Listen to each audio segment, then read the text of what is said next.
Buenas tardes, queridos hermanos. Vamos a abrir en el libro de Salmos, el capítulo 15.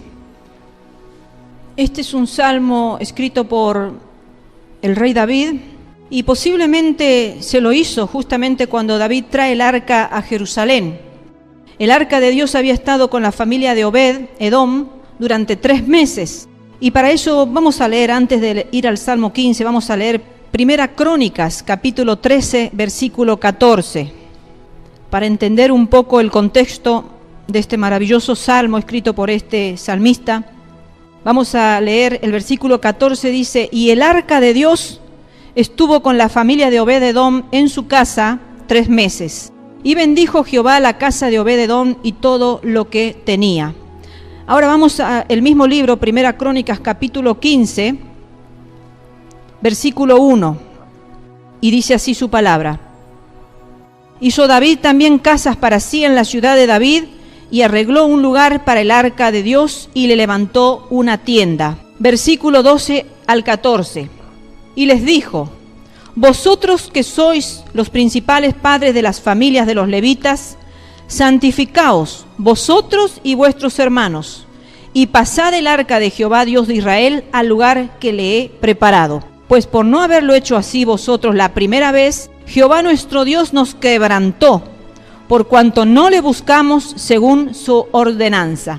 Vayan tomando conciencia de la magnitud de lo que significaba para el pueblo de Israel la presencia del Señor. Aquí hay un pedido y dice: a vosotros, los principales, a los que tenían el deber de llevar, de pasar el arca de Jehová Dios de Israel, dice: a vosotros le digo, santificaos. No era cosa así nomás estar en la presencia de Dios. Allí en esa arca estaba la presencia de Dios y ellos iban a orar y cada uno tenía su ministerio especial y no lo tomaban a la ligera porque sabían lo que les iba a pasar. Por eso dice: por no haberlo hecho así, dice, la primera vez, sabemos lo que nos pasó, dice, Dios nos quebrantó. Por eso es tan importante cada cosa que hacemos para Dios, santificarnos. Cada pequeño acto que hacemos para el Señor, santificarnos, porque el mismo Dios del pasado es el mismo Dios del presente y lo seguirá siendo por los siglos de los siglos. Tenían bien en cuenta que la presencia de Dios debía ser respetada, porque si no, dice, la primera vez Dios los había quebrantado, por cuanto no le buscamos según su ordenanza. Vamos al versículo 25 de este mismo capítulo. Dice: David pues y los ancianos de Israel y los capitanes de millares fueron a traer el arca del pacto de Jehová de casa de Obed-Edom con alegría. Y me quedé pensando un buen tiempo cuando leía esto, cómo ahora en el presente a la alegría se la asocia a las cosas de la carne. A veces se van a la iglesia pensando estar alegres y buscando diversiones tales como las que el mundo ofrece. Hoy en día el ser humano busca alegrías en la carne, yendo a un cine, yendo a fiestas, a eventos, a gimnasia, club, etcétera, etcétera. Porque el ser humano continuamente quiere darle alegría a la carne. Y aún cuando vienen a la presencia de Dios, vienen buscando lo mismo que hacen en el mundo, quieren conseguirlo en la iglesia. Por eso es que las iglesias, muchas de ellas, se están transformando en estos centros de diversión para contentar y alegrar la carne, para traerle alegría a la carne. Pero sin embargo, aquí dice que ellos con alegría, dice que David y los ancianos de Israel y los capitanes de millares fueron a traer el arca del pacto de Jehová de la casa de Obed-Edom con alegría. Fueron a traer la casa donde la presencia de Dios estaban con alegría. Y nosotros a veces venimos a la casa de Dios enojados, entristecidos, con amargura, con rencores, por obligación. Muchos obligados vienen los hijos, algunos, bueno, mi padre me obliga, voy a ir a la iglesia porque no me queda otro. Pero qué hermoso es disponer el corazón antes, unas horas antes o todo el día, desde el comienzo del día, disponer el corazón para poder venir con alegría y poder darle al Señor nuestro corazón en la mejor actitud, en la mejor disposición, como lo hacía este pueblo, con alegría de corazón. Sin embargo, no se contentan mucho con las cosas espirituales. La carne le demos todo el gusto y toda la alegría, mas al espíritu contristado y amargado. Dice que el Señor no puede habitar en un espíritu contristado. El Espíritu Santo también se contrista y muchas veces se aleja. Por eso el rey David muchas veces dijo que se aparte de mí cualquier cosa, más tu Santo Espíritu no me deje. Porque sabía lo que era vivir sin la presencia y el poder del Espíritu Santo. Entonces he ido más o menos leyendo y vamos ahora sí al Salmos, capítulo 15, ya teniendo este contexto y teniendo conocimiento, vamos a poder entender un poco más lo que este salmista quiso expresar y decir en este salmo maravilloso. Voy a ir comparando con dos versiones también de la Biblia que nos ayudan a tener una mayor comprensión, un mayor entendimiento de lo que este salmista nos quiso decir. Me gusta siempre tomar 2 o 3 versiones para ampliar el conocimiento. Comenzando el versículo 1 dice: Jehová, ¿quién habitará en tu tabernáculo? ¿Quién morará en tu monte santo? Versículo 2. Y ahí empieza la respuesta. El que anda en integridad y hace justicia y habla verdad en su corazón. Vamos a ir a la Biblia Sefer Dabar, la Biblia hebrea, y vamos a leerla. Dice así: aquel que camina sin culpa. Fíjense, queridos hermanos, que hoy muchas veces se viene a la iglesia con la misma disposición que se va a un club, con la misma disposición que se va a una cancha de fútbol, con la misma disposición que se va al cine o a una reunión familiar o a cualquier evento de este mundo. No se va con un corazón preparado o preguntándonos quizás, como aquí el salmista dice: Jehová, ¿quién habitará en tu tabernáculo? ¿Quién morará en tu monte santo? Porque este rey tenía total comprensión de lo que era la presencia de Dios. Entonces él se hacía ese interrogante diciendo: Señor, ¿quién? ¿Quién puede tener ese privilegio de habitar en tu tabernáculo? ¿Quién puede morar en tu monte santo? Y muchas veces venimos a la iglesia no tomando en cuenta que la presencia de Dios mismo está aquí, presente, nos va a ministrar, nos va a liberar, nos va a sanar, nos va a llenar de gozo. Cuando venimos tristes, el Señor va a quitar nuestra tristeza y la va a cambiar en gozo. Y venimos con la misma disposición que vamos quizás a cualquier evento de este mundo. Pero fíjense, aquí este rey tenía una total comprensión de lo que era la presencia y lo que era temer a esa presencia, porque decía: ¿quién es digno de poder entrar en tu monte santo? Aquí la Biblia Sefer Dabar dice: aquel que camina sin culpa. Y hoy muchas personas viven con culpa, viven por culpa por sus pecados, porque una persona que ha sido justificada, ha sido perdonada y ha sido lavada y limpiada por la sangre del Cordero, viene con mente limpia, con corazón puro, porque sabe que el Señor ha hecho la obra de redención en su vida. Pero aquellos que no se han arrepentido ante el Señor y que siguen día tras día pecando y vienen a la iglesia y salen de la iglesia y vuelven a pecar y viven en su pecado y viven revolcándose en su pecado, viven con culpa. Y aquí la Biblia esta me gusta porque dice: aquel que camina sin culpa. Entonces camina en libertad, es como que su pecado ha sido despojado de sí mismo. Esa mochila de pecado, esa mochila de culpa ya se ha desprendido de su vida porque el Señor lo ha perdonado. Pero aquellos que no se reconcilian con Dios viven con culpa. Y la Biblia, Dios habla hoy, dice: solo el que vive sin tacha. Solo el que vive sin tacha. Y aquí en esta Biblia dice: el que anda en integridad y hace justicia y habla verdad en su corazón. Fíjense, ustedes cuánto podríamos decir sinónimos para enriquecer y para poder entender un poquito mejor cómo podemos entrar en la presencia del Dios, en qué condiciones tenemos que venir. Y aquí el salmista lo explica y lo expresa muy claramente: el que anda en integridad. Y vamos a ver más adelante, una persona íntegra es una persona que no tiene tacha, que no tiene culpa, que nadie lo puede señalar, que no hay razón para juzgarlo. Aquel que vive en total justicia es una persona justa y es una persona que habla verdad en su corazón. No hay mentira, no hay engaño. Ahora vamos al versículo 3. Sigue diciendo el salmista: el que no calumnia con su lengua, ni hace mal a su prójimo, ni admite reproche alguno contra su vecino. La Biblia, Dios habla hoy, dice: el que no habla mal de nadie, el que no hace mal a su amigo ni ofende a su vecino. Y ahí también me detuve un poquito cuando estaba meditando en los pensamientos de este salmista, porque es muy profundo. Fíjense en que dice: el que no habla mal de nadie. Y a veces nosotros creemos en la vida que tenemos el derecho de poder determinar de quién vamos a hablar. Está bien, decimos, si no hablamos de la persona justa, no vamos a tocar a los ungidos de Dios, no vamos a tocar a los justos, no vamos a tocar a los sabios en la tierra, no vamos a tocar a aquellos que caminan en integridad y que hablan verdad, pero de nuestros enemigos sí vamos a hablar. Pero sin embargo, este salmista tenía un total entendimiento que decía, no tenemos que hablar de nadie.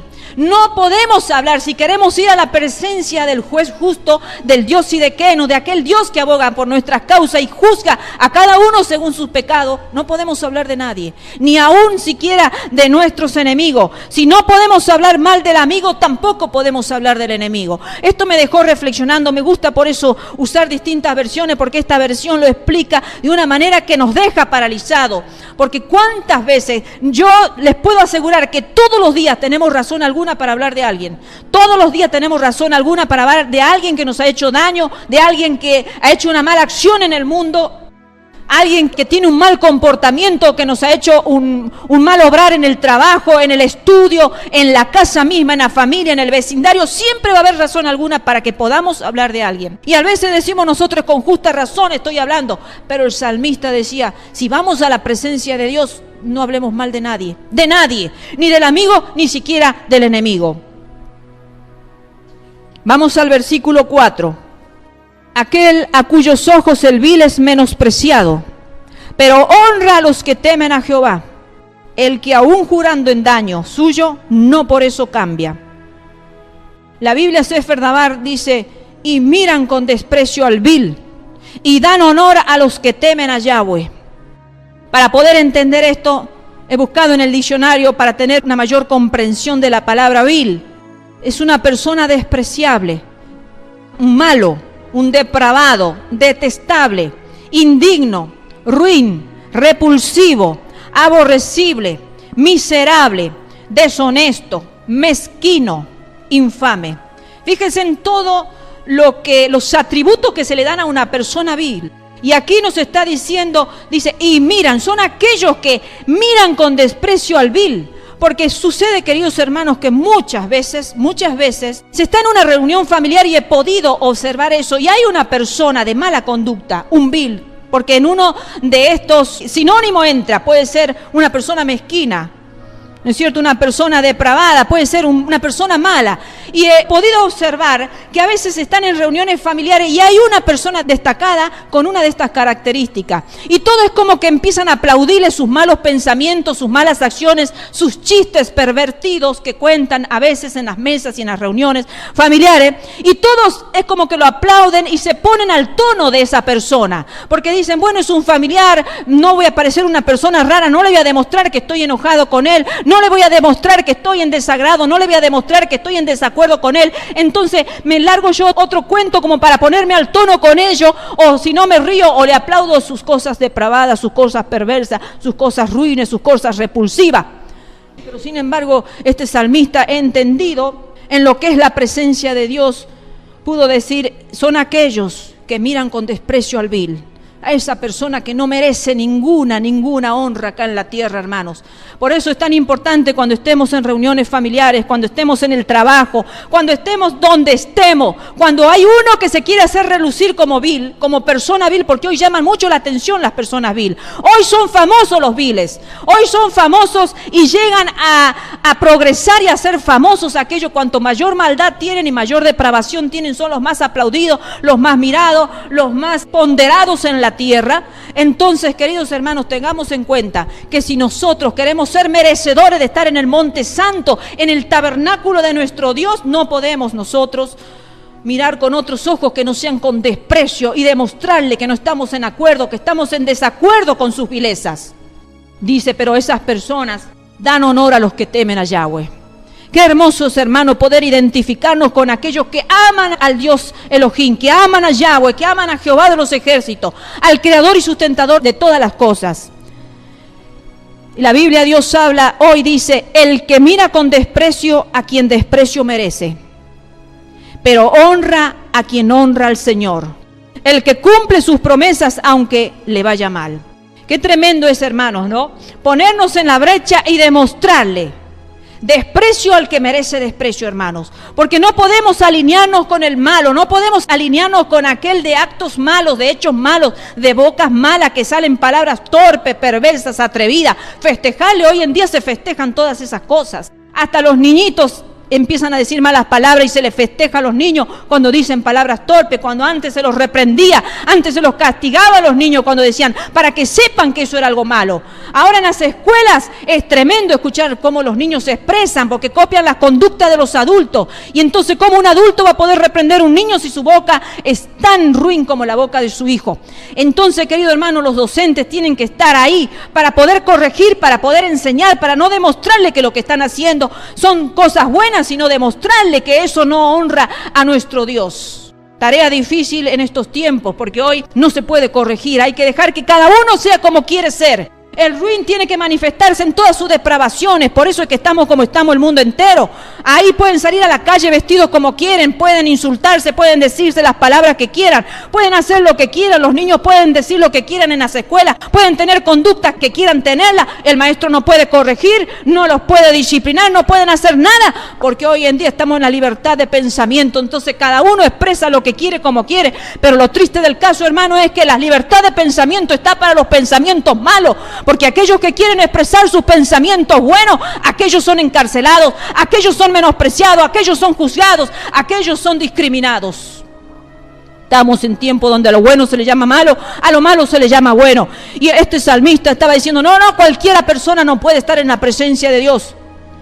Dice, el que cumple sus promesas aunque le vaya mal. Qué difícil es, hermanos, cuando a veces hacemos una promesa y no las cumplimos. Muchas veces habremos prometido cosas a los hijos y los hijos no perdonan, porque en chiquitito hay que cumplir lo que uno promete. Y eso nos enseñaron a nosotros, en mis tiempos por lo menos, eso nos enseñaban. Cuando a un niño se le promete algo, cúmplele, porque no te perdona, no se olvida nunca más. Pero hoy en día hay promesas y promesas que los padres le hacen a los hijos, no le importa si no las cumplen. Entonces el corazón del niño aprende a mentir, aprende que papá y mamá le han mentido. Y ellos también son futuros mentirosos, hermanos, porque no han cumplido con sus promesas. Pero acá este salmista tenía muy en claro que el que cumple sus promesas, aunque le vaya mal, porque muchas veces, la historia cambia, las situaciones cambian y hemos hecho una promesa y no la podemos cumplir, pero nos tenemos que esforzar, hermano, por cumplirla, aunque dicen le vaya mal. Tenemos que cumplir lo que hemos dicho, hermanos. Si a los adultos nos duelen cuando el ser humano no cumple las promesas, cuánto más los niños que no entienden por qué se les prometen cosas y no se les cumple. Tengamos cuidado cómo obramos, porque los niños tienen sentimientos también. Los niños sufren, los niños también piensan. Versículo 5 y final de este salmo dice, quien su dinero no dio a usura, ni contra el inocente admitió cohecho. Dice la Biblia, Sefer Dabar, los que rehúsan la usura cuando prestan plata y rehúsan soborno contra el inocente. Para eso vamos al diccionario a ver y recordar un poquito lo que es usura. Usura significa cobrar un interés excesivamente alto por un préstamo. Y hoy estamos viendo cómo en nuestro país, cómo se están dando préstamos y se están cobrando intereses muy altos. A veces también se sacan en cuotas, en planes, adquisiciones materiales que el ser humano necesita, que es parte de la vida, parte de lo que el ser humano necesita para trasladarse a su trabajo, a su estudio. Y después empiezan a incrementar los intereses que al principio no fueron acordados ni fueron fijados, pero empiezan así, hermanos, a cobrar excesivamente alto, porque ya el reino este reino de maldad, el reino de la usura está invadiendo la mente y los corazones de todas las personas en todos los ámbitos. Y estamos viendo cómo hay personas que ya no pueden pagar aquello que han sacado porque son excesivamente altos los intereses que se cobran por un préstamo. La usura, el soborno, pueden ser regalos, dineros o cosas para conseguir de una persona alguna cosa generalmente ilegal o inmoral. Fíjense, hermanos, con respecto al soborno, ¿cuántos niños en estos tiempos y en todos los tiempos, y seguirá sucediendo y cada vez más será incrementado, se prostituyen por un plato de comida? A través del soborno vienen a esos niños pobres que andan en la calle pidiendo, que sus padres le dicen no vas a volver a la casa si no traes algo. Esos niños que tienen que dormir en la calle, o cualquier niño Cualquier niño que a veces no quieren volver a la casa porque tienen temor, porque hay violencia en sus hogares, hay muchos vicios. Entonces los niños tienen miedo y se encuentran con una persona que le ofrece un plato de comida y por un plato de comida se empiezan a prostituir. Es muy triste, pero es la realidad. Ese es el soborno. Dice la Biblia, Dios habla hoy, el que presta su dinero sin exigir intereses. Qué difícil es prestar el dinero y decir, devolvémelo así como te lo he prestado. Generalmente el ser humano siempre está aumentándole y viendo cómo puede sacar ganancia de todo.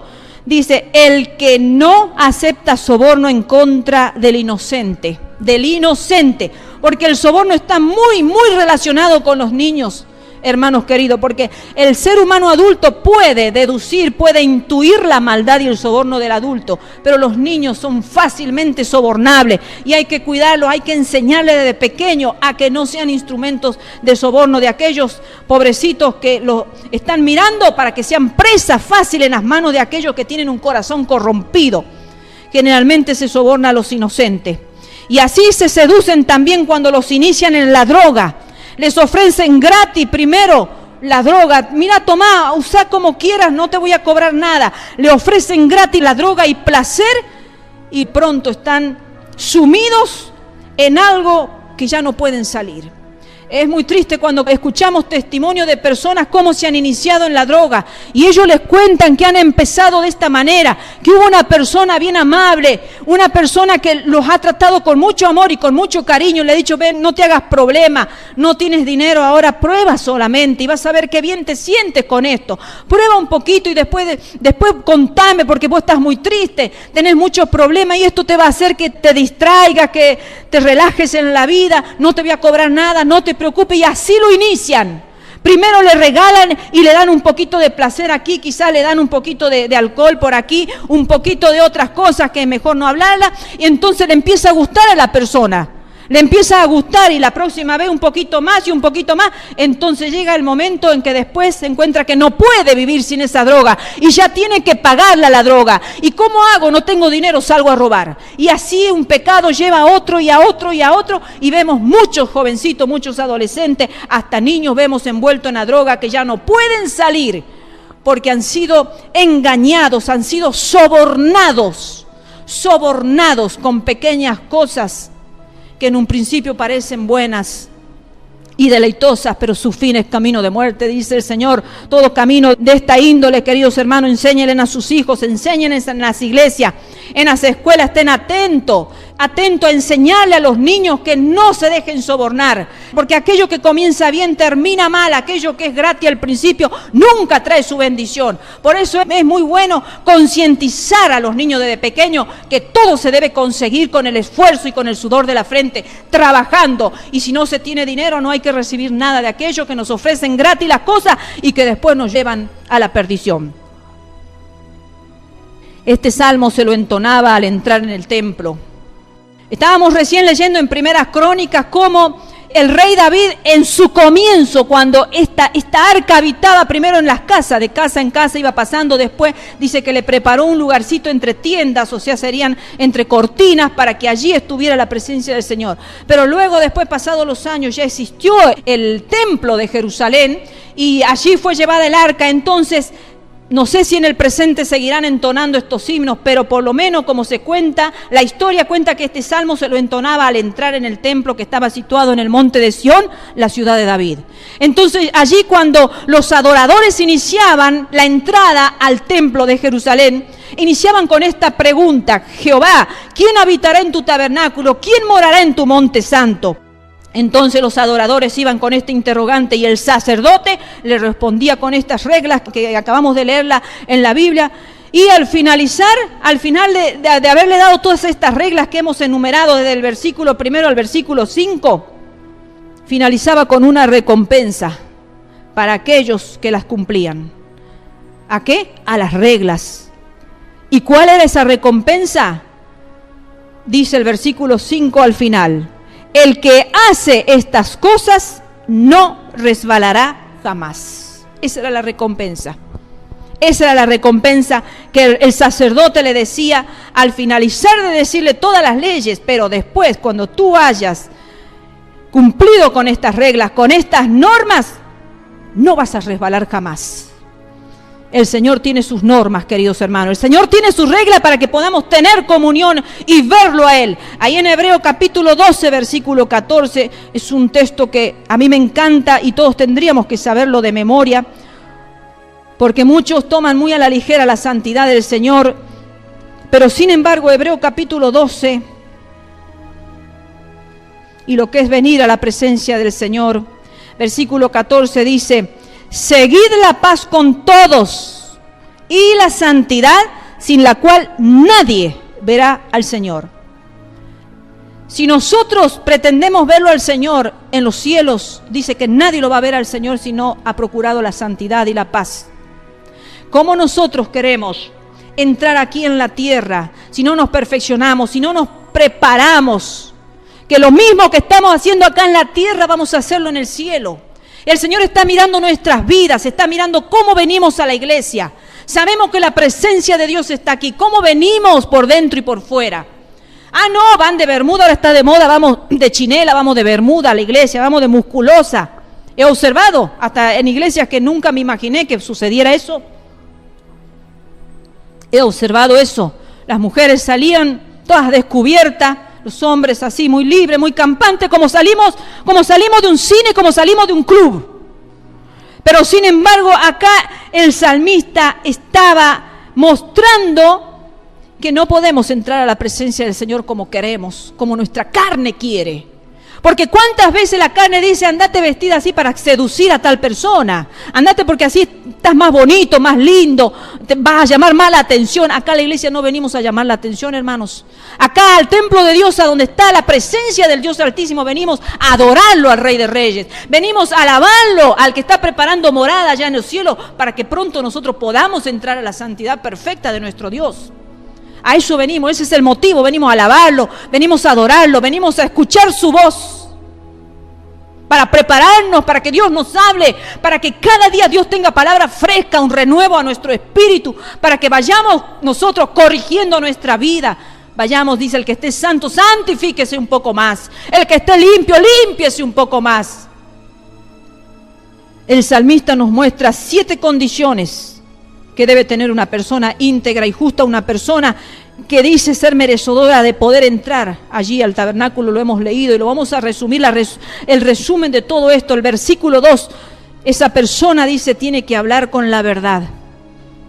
El versículo 2 del Salmo, hablar con la verdad, queridos hermanos. Qué tremendo es en nuestros tiempos y en todos los tiempos, pero antes estaba un poco más oculto. Los mentirosos estaban más ocultos. Hoy están expuestos los mentirosos, y los que dicen verdad tienen que callar, porque son los menos, son los pocos. Dice el versículo 2: el que anda en integridad hace justicia y habla verdad en su corazón. Entonces, ¿cómo estamos viviendo hoy en día? Que hoy es una costumbre mentir. Todo el mundo miente. Entonces las personas cuando mienten se justifican y dicen: pero fulano y mengano también miente, y aquel miente. No miran su propio interior, están siempre comparándose con fulano y con mengano.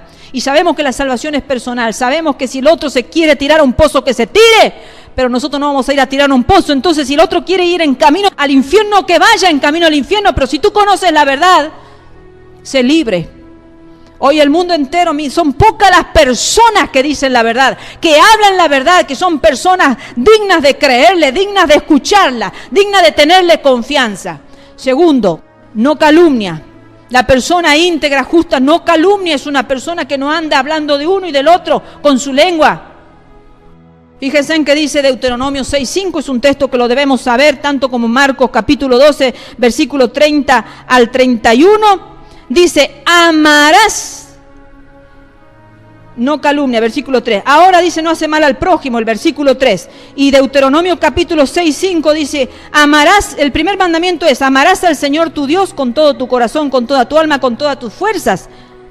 Y el segundo mandamiento es semejante al primero: amarás a tu prójimo como a ti mismo. La tercera regla que el salmista pone como condición: no hacerle mal al prójimo, queridos hermanos. La Biblia lo enseña, amarlo al prójimo como a nosotros mismos. ¿Cómo nos amamos a nosotros mismos? Así debemos amarlo al prójimo. Si nosotros buscamos la mejor comida, el mejor vestido, el mejor estar, todo lo mejor, eso mismo le tenemos que ofrecer a nuestro prójimo, porque así lo enseña la palabra de Dios. Y hoy se hace mal en todos lados, hermanos. Se hace mal en el trabajo, se hace mal en la familia, se hace mal en el barrio, se hace mal en la iglesia. En todos lados se hace mal al prójimo. Se está buscando el momento y la oportunidad para dañarlo al prójimo. Parece que el ser humano ya no puede vivir si no está haciendo mal. Van con la mente pensando, a ver, ¿qué le voy a hacer a fulano, a mengana? A ver qué maldad le puedo hacer, a ver qué maldición le puedo largar, a ver qué brujería le puedo hacer. Es increíble, se entra a los trabajos en una atmósfera pesada, en una atmósfera mala, se ven los semblantes, se ven los rostros, se ven las actitudes, se ve todo, hermano, y se percibe lo que hay en el corazón del ser humano. El ser humano no va dispuesto a decir, yo voy a favorecer a mi amigo, a mi compañero de trabajo. Si él no se siente bien en este día, le voy a decir, mira, yo te ayudo, ¿qué te pasa? ¿Qué te hace falta? Si querés retirarte del trabajo un ratito antes, yo te cubro, etcétera, etcétera, hermano. Hoy se va pensando, a ver, ¿qué maldad le puedo hacer a mi compañero de trabajo o de estudio? En todos lados está imperando la maldad, hermanos. Lo que menos se hace malo al prójimo como a uno mismo, porque uno a uno mismo no se va a hacer brujería, uno a uno mismo no se va a maldecir, uno a uno mismo no se va a buscar lo peor de las cuestiones. Sin embargo, eso se está haciendo porque la gente no tiene la palabra de Dios incorporado en su espíritu, en su alma, en su mente, en todo su ser, queridos hermanos. El cuarto punto por el cual el salmista resume todo esto: no deben escuchar chismes. Versículo 3 dice, el que no calumnia con su lengua. No se debe escuchar chismes, queridos hermanos. Y hoy en día está en las revistas, en YouTube, en los programas de TV, se fomenta el chisme. Es más, hay programas específicos de chisme, programas en donde se va a hablar específicamente de chisme, de este actor, de aquel cantante, de este político, de este famoso.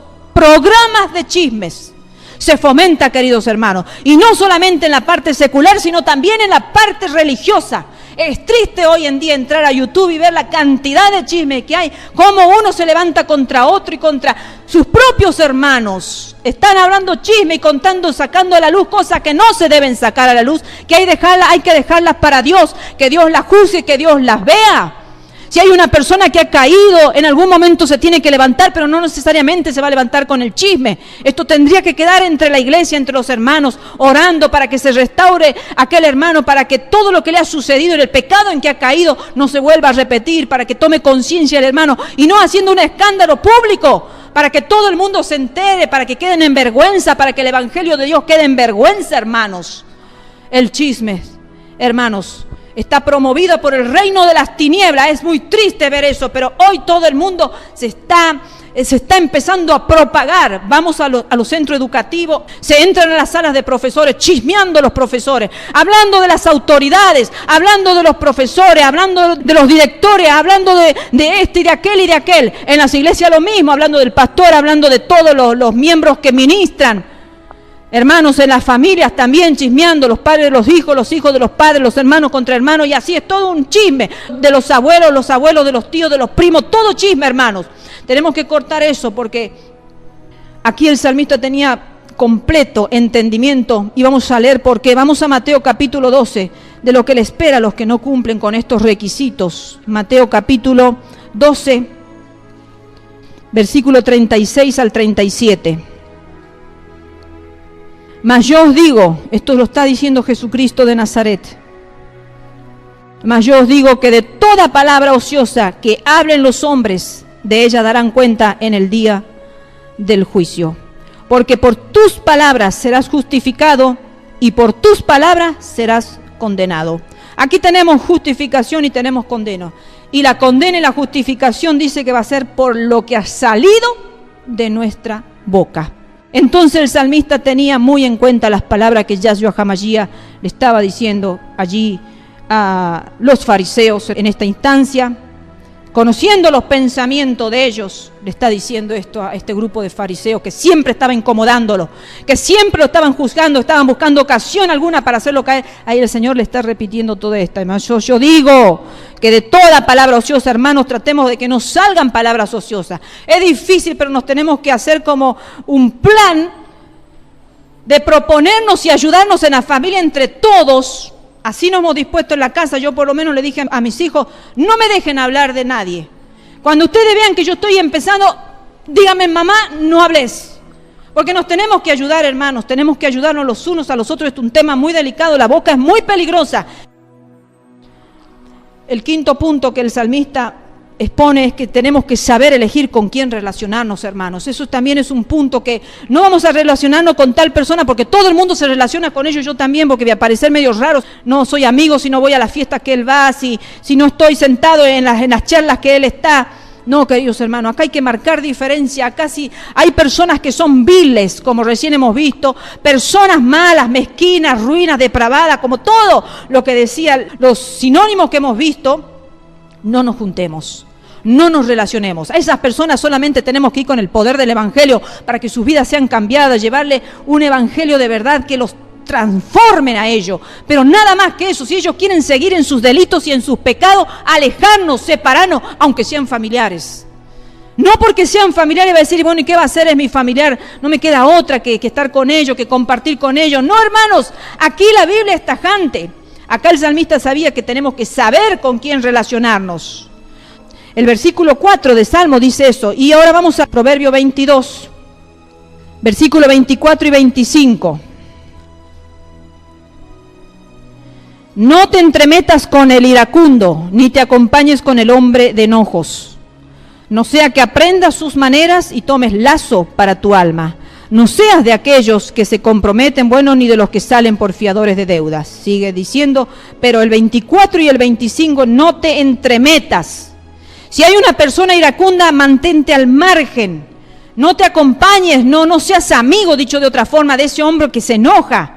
Ese hombre o mujer, porque es genérico acá, hay mujeres que también son bien iracundas y bien enojosas, porque dice que puede llegar el tiempo en que tú aprendas sus maneras y tomes lazo para tu alma, dicho de otra forma, vuelvas a ser como esa persona lo es. Entonces, queridos hermanos, tenemos que solamente orar. Si en la familia hay un iracundo, una persona violenta, tenemos que orar para que cambie su forma de ser, pero no acompañarnos con ello, porque podemos enlazar el alma, dice. El alma, todo el libro de Proverbios, hermanos, es un libro maravilloso que lo escribió un rey muy sabio, inspirado por Dios, enseña nuestra relación con el prójimo. Todo el libro de Proverbios es una relación horizontal, todo lo que nosotros tenemos que saber para relacionarnos con el prójimo. Y el libro de los Salmos es una relación vertical, cómo nos vamos a relacionar con Dios. El sexto punto que el salmista trató es que una persona debe ser íntegra y justa, es una persona de palabra. Qué difícil, hermano, el versículo 4 habla de esto, del Salmo. Qué difícil es, hermanos, encontrar personas de palabra. Ya ni en los presidentes de las naciones encontramos personas de palabra. Prometen una cosa y nosotros lo votamos porque han prometido que no van a promulgar determinada ley que va contraria a la moral de Dios, y cuando lo hemos votado, después al tiempito nomás ya la está dictando esa ley. Y nosotros decíamos, pero ¿cómo? ¿No era que había dicho que no iba a favorecer determinado pecado? La ley del aborto, la ley de la diversidad de género y cuántas cuestiones hay. Y de las drogas que iba a ser permitida en otros tiempos también. Y cuántas cosas que nos están asombrando, pero ¿cómo al principio no han dicho que y no iban a apoyar esto, ni aquello, ni aquello? No hay personas de palabra hoy en día, hermanos. Las personas que son líderes son elegidas para que sean una imagen digna de copiarla, digna de imitarla, digna de tenerle respeto, digna de honrarla, dicho de una forma. Pero hoy en día ni siquiera esos líderes, ni políticos, ni religiosos, ni seculares, son personas de palabra. Hasta los profesores que antes eran mirados como personas honorables, personas respetables, por eso se determinó un día para celebrar el Día del Maestro, el Día del Profesor, porque eran dignos de ser respetados por las obras que hacían, porque daban su vida por enseñar y mantenían un perfil recto, justo. Pero hoy en día miramos y no encontramos personas de palabra, personas que se mantengan en la verdad, que lo que han prometido, que lo que han dicho lo van a cumplir hasta el final, aunque cueste lo que cueste. Y las personas, por último y final, ya no es una persona usurera ni sobornadora, como hemos hablado bien específico recién en el versículo 5. Entonces, queridos hermanos, analicemos bien qué estamos haciendo con nuestras vidas, qué estamos haciendo en la presencia de Dios, cómo reconocemos al Dios santo y justo. Si este rey temía tanto que escribió este salmo, que es muy igual o parecido al Salmo 24. Lean el Salmo 24, ahí tiene varios interrogantes, y también este mismo salmista que lo escribió, el Salmo 24, también pone y vuelve a recalcar estas mismas reglas. También se hace esa misma pregunta: ¿quién habitará Jehová en tu tabernáculo y quién morará en tus montes santos? Y también responde con lo mismo en el Salmo 24. O sea, reafirma y confirma, lo tenía muy certero, muy seguro en su corazón, la condición que debía tener una persona para entrar en la presencia de Dios. Y el versículo 5 viene la recompensa para todos aquellos que se guardan como tienen que guardarse. Dice: el que hace estas cosas no resbalará jamás. Qué hermoso, hermano. Yo me deleitaba cuando ya leía el final de este salmo. Dice: el que cumple con estas condiciones va a estar seguro y firme en la roca, hermanos. En la roca que es Yeshua HaMashiach, nuestra salvación, en Dios que lo envió al mundo para que nos salvara. Vamos a estar seguros en Dios. Si nosotros nos apoyamos en Dios, no vamos a resbalar. Aquellos que hacen estas cosas, dice, nunca serán removidos. ¿De qué no van a ser removidos? No van a ser removidos de su fe. No van a ser removidos de donde Dios los plantó. Quizás Dios te plantó en un trabajo, quizás Dios te plantó en un lugar, en el estudio, Dios te plantó en algún lugar, no sé, en un ministerio, en una posición, y de ahí nadie te va a poder remover, porque si tú has caminado como dice, y tú te has presentado en la presencia de Dios, como este salmista dijo, entonces no vas a resbalar nunca de tu fe, y no vas a resbalar del lugar donde Dios te posicionó. Queridos hermanos, que Dios los bendiga. Que este sea un año donde nosotros empecemos a mirar nuestras vidas, porque todos tenemos que corregir. Aquí el Hebreos capítulo 4 versículo 6 es un tema hermoso que dice: entremos confiadamente al trono de su gracia. Entremos confiadamente, pero todos aquellos hermanos, todos aquellos que hemos dispuesto nuestro corazón ante Dios, reconocer su santidad y saber cómo debemos entrar. Pero las personas hoy entran así, como jugando, como divirtiéndose, como diciendo es cosa fácil entrar en la presencia de Dios. Hoy en día todo el mundo entra, es cosa fácil. Antes no era cosa fácil, antes solamente los sacerdotes podían entrar a la presencia de Dios, y si entraba una persona indigna moría ahí mismo. Queridos hermanos, la presencia de Dios tiene que seguir siendo temible como era en el pasado, porque la presencia de Dios no cambia, Dios es el mismo. La gracia de Dios no nos da libertad para que nosotros entremos de forma que deshonren el nombre de nuestro Dios. Debemos entrar con un corazón preparado, un corazón contrito y humillado, de esos corazones, dice Dios, que se agrada, o con alegría de corazón, reconociendo que es el Dios de nuestra salvación, reconociendo que ese es el Dios de nuestra alegría, del gozo que nos trae la salvación. Queridos hermanos, cuando nosotros hagamos esto, no vamos a resbalar jamás. Tenemos la certeza, hermanos. Yo me quedé pensando porque este salmo me movilizó, hermanos. La certeza que no seremos removidos, hermanos. Si Dios nos posiciona en un lugar de privilegio, si Dios nos posiciona en un ministerio, si Dios nos posiciona en un lugar de trabajo, si Dios nos posiciona donde quiera posicionarnos, nadie nos va a poder remover, hermanos queridos, porque nos acompaña esa regla que el salmista había entendido, había discernido que eran indispensables, era necesario para poder entrar ante un Dios santo. ¿Cómo estamos viendo al Dios de nuestra salvación, queridos hermanos? ¿Con qué respeto, con qué devoción, hermanos, entramos en la presencia de Dios? ¿Con arrogancia, con soberbia o con desinterés, con tristeza? Hermanos, dejemos a los pies de Cristo todo eso, y en el momento que estemos en su presencia nos olvidemos de los problemas, nos olvidemos de las injusticias, nos olvidemos de los enemigos, nos olvidemos de todo aquello que nos persigue en el diario transitar de la vida, pero reconozcamos que vamos a entrar a la presencia de un rey. A veces, si tuviéramos el alto privilegio de ser invitados a ir a ver al rey de Inglaterra, de España, donde sea, nos prepararíamos y entraríamos temblando, porque nunca hemos entrado en la presencia de una autoridad tan grande, y nos prepararíamos la ropa, nos prepararíamos cómo hablaríamos ante él, y cómo nos preparamos cuando vamos a entrar ante el rey de reyes y del señor de señores. Que este interrogante te lo preguntes, y si has venido equivocado, hoy Dios te haya hablado al corazón y puedas disponerte de una manera diferente, porque ten en cuenta que la recompensa es muy grande, hermano, y vale la pena. Yo me he puesto a pensar: ¿de qué vale hablar de una persona? ¿De qué vale hablar de un enemigo? ¿Qué me trae eso? Me trae condenación. Pero si mi lengua la ato con un candado, hermano, dice el Señor, Nancy, no vas a resbalar jamás. Bendito sea nuestro Dios, que Dios los ministre, que Dios los bendiga, y que este salmista haya ministrado el corazón de todos nosotros para que nuestra fe sea inamovible y para que los galardones de nuestro Dios nadie los pueda remover de esta tierra. Dios los bendiga.